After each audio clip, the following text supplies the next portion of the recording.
First release with the Farming Simulator 15 Gold Edition. Oh man, Sosnovka is back. Hey, what's up guys, it's DJ. Welcome back to the channel and welcome to new mods for Farming Simulator 22. Today we got 6 mods for all platforms. We have 3 new and 1 updates. And for PC and Mac players, we have 2 updates. I make mod review videos every time they're released on the in-game mod hub, so get subscribed if you're new. That way you never miss any. First up today, new mods for all platforms. We have Sosnovka. First in Farming Simulator 15 in the Gold Edition. Base game in Farming Simulator 17 as a mod by GTX in Farming Simulator 19, and now Puma145 is taking a crack at it as well. This one has been converted from the Farming Simulator 19 version, or 17 version rather, the base game 17 version, and modernized for 22.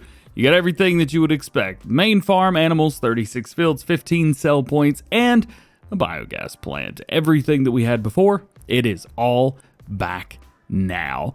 This was a very popular map and a very popular mod in Farming Simulator 19, and a lot of people preferred this, I think, over Goldcrest Valley in 17 as well. And I know that Miss Silly P, I remember watching all of his mod review videos in Farming Simulator 17 from this area right here. I'm sure you guys do as well. Let's take a look at the PDA itself. So here you go. Here's all of your buyable areas. There's some places that you can't buy, but some that you can. And maybe some that you didn't think you could, but, well, also you can't. Never mind. This is going to be 855 slots total in new farmer mode on console. So if you guys are playing on console, at least you'll know what's going on with that. As far as your owned items, well, we have 2 Zeta tractors, 3 Zeta tractors, and we also have a Duisfar combine harvester, Velger trailer, header for it, small cultivator, small power harrow, seeder that goes with the power harrow, and 3 weights. So there you go. There's really not a whole lot to it. If you guys remember playing this, it's basically identical to the versions that you guys played before. Speaking of playing, can we play some b-ball outside of school? Are there any b-balls? I don't actually see any basketballs. That sucks. Well, there is a placeable pack that you can put down if you want to.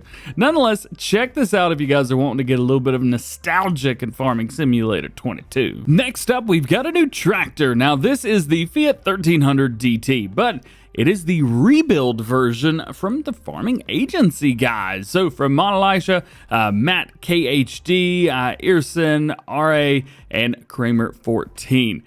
What are these guys doing making a Fiat? Well, let's take a look and check it out. So, first things first, you can see we've got 132 horsepower on here, manual transmission, 200 liters fuel, 15 miles per hour, and it weighs 5.1 tons. If you guys are on console, it's going to be 13 slots. Yeah, it's heavy on slot counts on here. So, configurations, we have normal color, we have orange fenders only, orange color itself, orange with rims, black cabin, which I think is my favorite, and then normal colors. We'll flop over to the black cabin.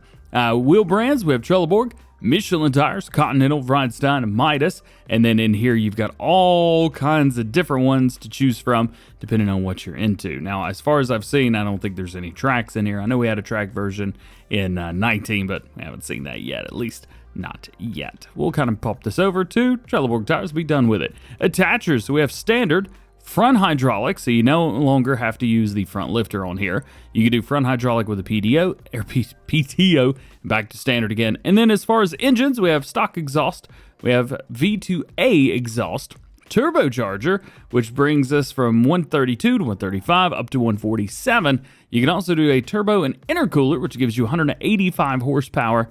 Man, oh man, is that thing powerful. And then main color, so you have the brown chassis and then a bluish chassis. So depending on what you guys like and what you're wanting to do, yep, you can change that up. And your last new one for all platforms today is going to be the Pöttinger BossAlpin pack. This is going to be 3 different loading wagons for you guys.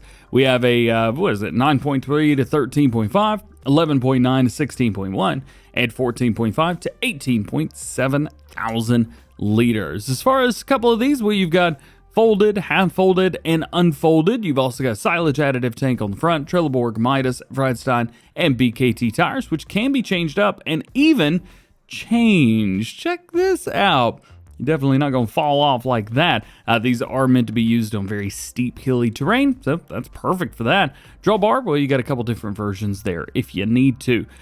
We do have the different capacities that are included with the folded or unfolded stuff like that. This version is going to be 13 slots. Moving on, this version is 14 slots. We have the exact same setups through there, same wheel brands, I'm guessing, yep. And then we have the same wheel options and drawbar. And lastly, the largest version, the 291.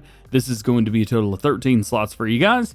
Same setups, same wheels, same customizations.